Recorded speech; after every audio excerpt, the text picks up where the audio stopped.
Hey guys, welcome to another video. This week I'm going to be doing my Survivor Series 2021 predictions. Also, I do have my rankings done up for Dancing with the Stars semifinals. It was the semifinals this week. So I'm just going to pull those up and do that first before I start my Survivor Series predictions. So let's get into that. Okay. So I'm going to pull them up. This week they had 2 rounds of competition. That was the redemption round and another new dance round. So I'm going to get that up so I can tell you guys what dance they all did and what scores they got basically. Man, this is my second last ranking for the show. Oh man, that makes me so sad because I love the show. I don't want to see it end. But hey, I still get to look forward to a bunch of new shows coming out. Like Celebrity Big Brother is coming on in February. I think it starts February 2nd. I could be 100% wrong, but that's coming in February. I'm not exactly sure what day in February, but I know it's in February. It was released on Twitter not too long ago. And then after that, we have Big Brother Canada starts in March. You guys may already know this, but I'm like a big fan of Big Brother and Dancing with the Stars. Love those shows. And then after Big Brother Canada, there's the Big Brother US in the summer, and that normally starts around June or July. And then Dancing with the Stars starts all over again. So, I mean, it's super exciting. It seems like every time a new show ends, a new one begins. For a new season, basically. That's what it seems like to me. Because, as soon as Dancing with the Stars ends, we only have, 2 or 3 months before Celebrity Big Brother starts. Because the cast, I'd say, would probably be announced in January. I'd say the last Wednesday in January or something like that, or the second last Wednesday. So, I mean, we have 2 or 3 months after Dancing with the Stars ends before Celebrity Big Brother starts, and then Big Brother Canada starts just a month after Celebrity Big Brother starts. So I'll be watching Celebrity Big Brother and Big Brother Canada at the same time, because normally Big Brother is only 2 or 3 months long. So that's exciting. And then after Big Brother Canada, there's 2 or 3 months again until the American Big Brother, and then right after and then around the time Big Brother ends, I'd say this year there was a week. Big Brother ended either the week before Dancing with the Stars started or a week after. So I mean, it seems like whenever my favorite show ends for a season, a new season of another one of my favorite shows begins, if that makes sense. So I mean, yeah, Dancing with the Stars is ending this week. Very sad because I love the show with my whole heart. But I mean, I at least I get to look forward. Also, Christmas is coming up, and I mean, the only thing that makes me happy about Dancing with the Stars ending is Christmas coming up, basically, show and holiday wise. But Christmas coming up a month after Dancing with the Stars ends. Super excited for Christmas. I have my tree up. We finished decorating it today. And then, but after Christmas, we have Celebrity Big Brother, so that's even more exciting. So, as sad as it is to see another season of Dancing with the Stars end, I have so many things to look forward to, like Big Brother and Christmas and everything like that. Also, hoping to see my boyfriend, Isaac. If you're new, I have a boyfriend named Isaac. He's one of the best people in the world. Love him to death. But I'm hoping to go see him before the year's out, if not shortly after, very shortly after. I talked to my parents about it earlier, and they said same thing they normally say. Some Saturday will come up. Hopefully soon anyway. We'll come out, get ready and come out for a day and to see him. So I'm hoping to see him very, very soon. Before the year's out, hopefully. If not, then shortly after. I'm hoping, praying. But yeah. Anyway, I'm just going to get into my rankings because I still have my rankings and my predictions to get into. So, first at the top of my rankings was JoJo and Jenna's Contemporary, and that was their new dance. I'm going to say which dance was their new one and which one was their redemption one. So, anyway, something happened with my phone, fixed it. But they had the contemporary to Before You Go by Lewis Capaldi, one of my favorite songs. And they got all 10s, obviously, because they're amazing like that. Next dance was Amanda and Alan's contemporary, which was their new dance that they did. And this one was actually dedicated to Amanda's late husband, who she lost last year due to COVID. Very beautiful dance. Loved the song, and Amanda looked amazing. But they had contemporary to Live Your Life, which is a song by her late husband, Nick Cordero. And, of course, they got all 10s. I kind of predicted that. Next dance, another dance by the incredible Daniela. It was Iman and Daniela's Jazz. So many amazing lifts. Like, I swear, Daniela comes out with the most incredible lifts I've ever seen. Lifts that I wouldn't even be able to do. Like, I'm literally so amazed whenever I see her dance, and then the lifts she pulls out are just insane. But they had the jazz to Dark Fantasy by Kanye West, and actually Iman's wife actually also sing the song in the dance, or sung the song. So, but they got 2 10s and 2 9s.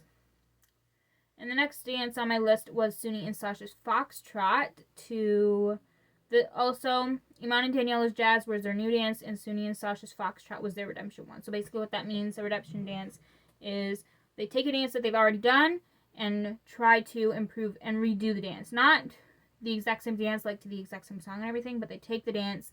The judges actually give them a dance that they feel like they can improve on, and then they redo the dance with new choreography, new song, everything, and see if they can do even better with that dance. So that's basically what a redemption dance is on the show. But Suni and Sasha had a redemption dance. I'm actually going to tell you guys what scores they got on that dance as well, so that might take a little bit longer, but whatever. I know Suni's first Foxtrot was in Britney Week. Yeah, they got all 7s for that one. But they really improved their Foxtrot this week, because they got the Foxtrot to Haven't Met You Yet by Michael Bublé, and they got a 10 and 3 9s. So they definitely improved their Foxtrot this week. And the next one on my list was Jojo and Jenna's Argentine Tango, which was crazy good. Their Argentine Tango was to Santa Maria.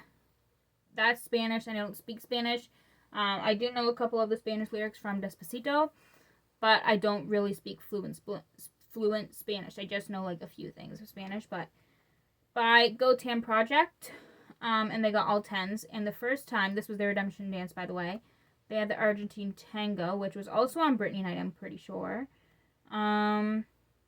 They got 3 8s, so they definitely improved on that one. They went from 3 8s to a perfect 40, so 48 to 40. Also praying for Derek, because one of the judges on Dance with Stars, Derek, he tested positive for COVID earlier this week. So praying for him, and I'm pretty sure he's gonna have to miss the finals, which is super sad. I can't imagine having to miss the finals of the show. But anyways, especially due to COVID, that's super sad. But anyway, next was Suni and Sasha's new dance, Contemporary, and they got 2 10s and 2 9s, which I feel like deserved all 10s. I mean, I do agree with Len. It was very like hug and then push them away, because I felt like I saw that a lot through the dance, where Suni just hugged Sasha and just pushed him away and did a flip and then did the same thing over and over again. But it was still beautiful. I would have given it a 10. But the dance was to Gravity by Sarah. I'm not 100% sure how to spell her last name, so correct me if I'm wrong. Bareilles? I'm not 100% sure. But anyway, loved the dance, and Suni looked incredible. The next dance was Iman and Daniela's Redemption Tango. When did they do the dance last? I'm going to have to check this. I'm not 100% sure when they last did the tango the first time.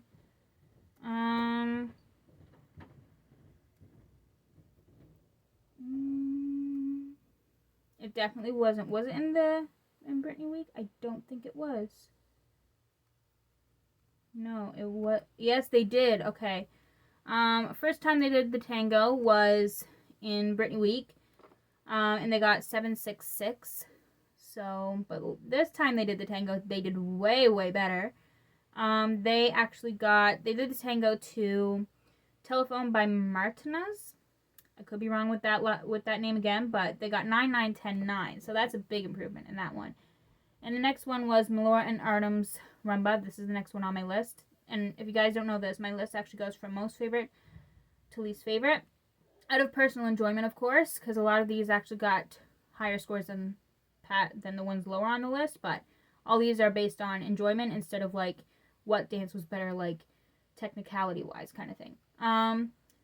But the next one on my list is Melora and Artem's Rumba.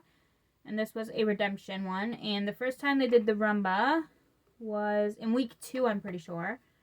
Let me just find that. Okay, got it.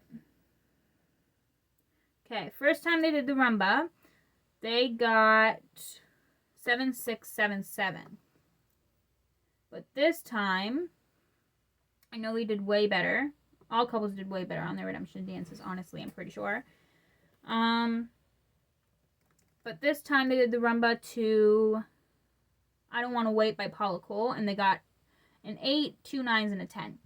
So definitely a big improvement there. And then the next dance on my list was Cody and Cheryl's Redemption Salsa.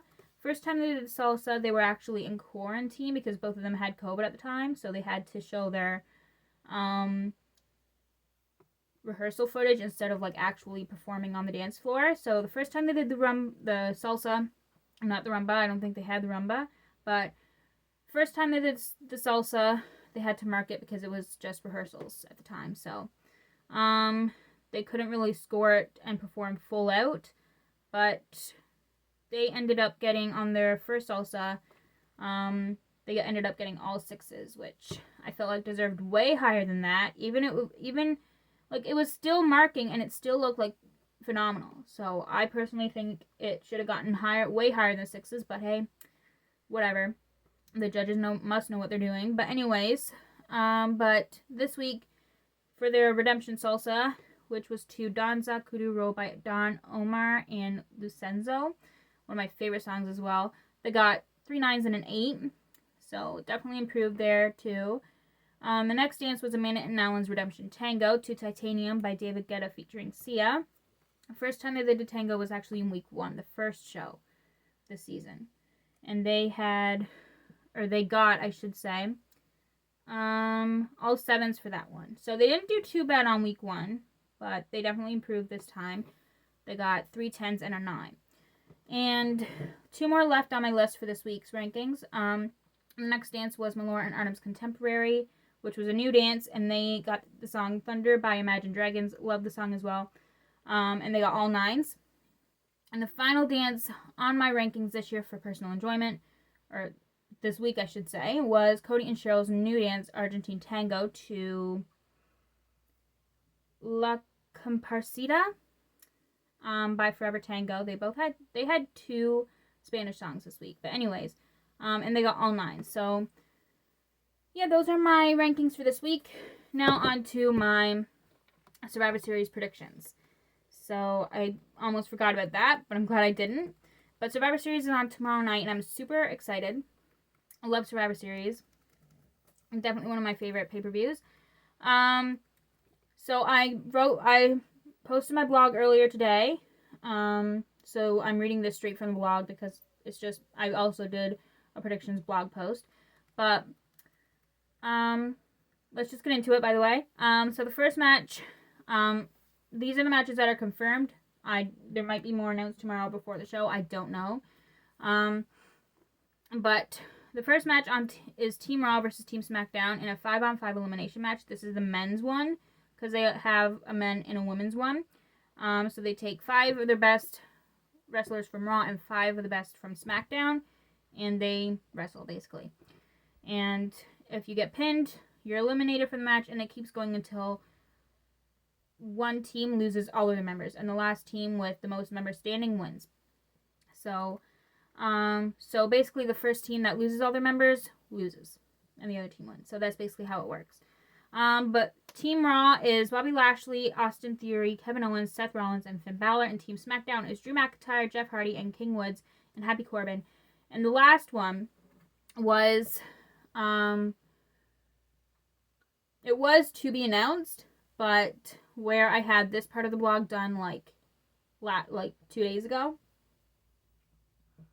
Or no, yesterday before SmackDown, I had this part of the blog finished. I didn't finish the whole blog yet until earlier today, but at the time I was writing this, it was before SmackDown. But last night on SmackDown, TBA became Sheamus, so he's the last member of Team SmackDown. I think Team Raw is going to win, simply because Bobby Lashley is on that team, and Bobby will just dominate everybody. So, that's just why. And the next match is the women's 5-on-5 Elimination Survivor Series match. Team Raw is Queen Zelina, Carmella, Rhea Ripley, Liv Morgan, and Bianca Belair. And Team SmackDown is Natalya, Toni Storm, Sasha Banks, Shayna Baszler, and Shotzi. I couldn't find a picture of the match with Toni Storm in it. It either had Aaliyah, which she was on the team, but she got replaced by Toni Storm. I don't even know why, but it just happened. So I couldn't find a picture because every time I found a picture of Team Raw versus Team SmackDown for this year's Women's Survivor Series team match, it either came with Aaliyah with the team, who's not even on the team anymore, sadly. I'm not mad about Toni being on the team because I love Toni too, but anyways, but either that or it literally just didn't have a person. It just had the 4 and then an empty shadow, basically. And so I just picked one of them with an empty shadow. But I think Team Raw is going to win because Shotzi and Sasha are in a feud now, and things won't end well for them on the same team. I mean, they did shake hands last night on SmackDown, so it could be proven wrong, but I don't know. We'll see, but I'm going to go with Team Raw for that one. The next match is Becky Lynch versus Charlotte Flair. I think Becky Lynch is going to win because she just returned in August from having a baby. And she was already pretty, incredibly dominant before she left to have her baby. And I think she's just going to be even more dominant. She literally hasn't won a match. I saw something on Instagram or something yesterday, or today, I'm not 100% sure. But it said, she hasn't lost a match in a year or something like that. So I mean, that must be saying something. So I went with Becky Lynch. Next match is Big E versus Roman Reigns. All this week I thought Roman was going to win because he was my prediction all this week until last night. However, after I saw SmackDown last night, I now think that Big E is going to win. Because if you guys watched SmackDown last night, you would know that the Usos did go out and try to attack Xavier Woods, who was actually close friends with Big E, because Big E, Xavier Woods, and Kofi Kingston, all 3 of them were in a tag team called the New Day, which got broken up in, I'm not 100% sure if it was 2020 or 2019, but they got broken up to the draft when Big E stayed on SmackDown and the other 2 went to Raw. But now Big E's on Raw, the other 2 are on SmackDown, but every time they see each other, they are very close. But anyway, Big E and Xavier and Kofi are still very close. But Big E attacked the Usos when they tried to attack Xavier with Roman. So I think the Usos are going to try to interfere at Survivor Series tomorrow night and try to help Roman win. But I think Xavier will attack them instead and Big E will win. So I'm going to say Big E. Maybe a long shot because it always ends a long shot and I always get proven wrong with Roman winning. But I'm going to go Big E anyway. The next match is RK Bro versus the Usos. I think the Usos are going to win because I feel like they're getting used more on TV than RK Bro. Also because they're going to find some way to win like they normally do. So, the next match is Shinsuke Nakamura versus Damian Priest. It was kind of hard to predict this one because there hasn't been much interaction between the two and there hasn't been much of a storyline built. So I'm just going to pick Damian Priest. I don't really have a reason why because, again, there hasn't been much interaction between these two, much smack talk between the two, and there hasn't been much of a storyline built either. So I'm just saying Damian Priest, and that's it. And the final match note so far is the 25-man dual-branded Battle Royal honoring Rock 25, which is 25 years since The Rock debuted in WWE, which was November 17th, 1996. But the participants are Ricochet, T-Bar, Mansoor, Cesaro, Montez Ford, Angelo Dawkins, Eric, Ivar. Is Ivar or Ivar? I say Ivar. Anyways, R-Truth, Drew Gulak, AJ Styles, Omos, Sami Zayn, Humberto Carrillo, Angel Garza, Apollo Crews, Commander Aziz, Otis, Chad Gable, Shelton Benjamin, Cedric Alexander, Dolph Ziggler, and Robert Roode, and Jinder Mahal, and Shanky. These types of matches are always hard to predict, especially for me, because there's so many people in the match, and the matches are normally just thrown together without much of a storyline. So I'm not going to say why, because I literally just don't even know. Because again, the matches are just, these types of matches like Battle Royals and Royal Rumbles are normally hard to predict. Because, not Royal Rumbles, because everyone knows that a Royal Rumble is always going to happen every year. It normally does. There's a whole pay-per-view dedicated to the match. That normally airs in January, which I'm super excited for this year. Royal Rumble, one of my favorite pay-per-views as well. But yeah, Battle Royals are very hard to predict because 99% of the Battle Royals I've seen since I became a fan of wrestling back in July 2016 are normally just thrown together without much of a storyline at all. So again, I'm just going to say Mansoor, and that'll be it. So those are my predictions for Survivor Series this year. Again, the show is tomorrow night, and I'm just so excited. Again, love Survivor Series, one of my favorite pay-per-views of the year. You can also find my predictions on my Instagram, my WWE Instagram fan account, which is Last Kicking Live. That is my account, right? I'm pretty sure it is. Anyways, and you can also voice your opinions and predictions on there too. So, if you guys enjoyed this video, give this video a thumbs up and subscribe if you'd like to see more content from me. And I'll see you guys next week for another video. Bye, guys.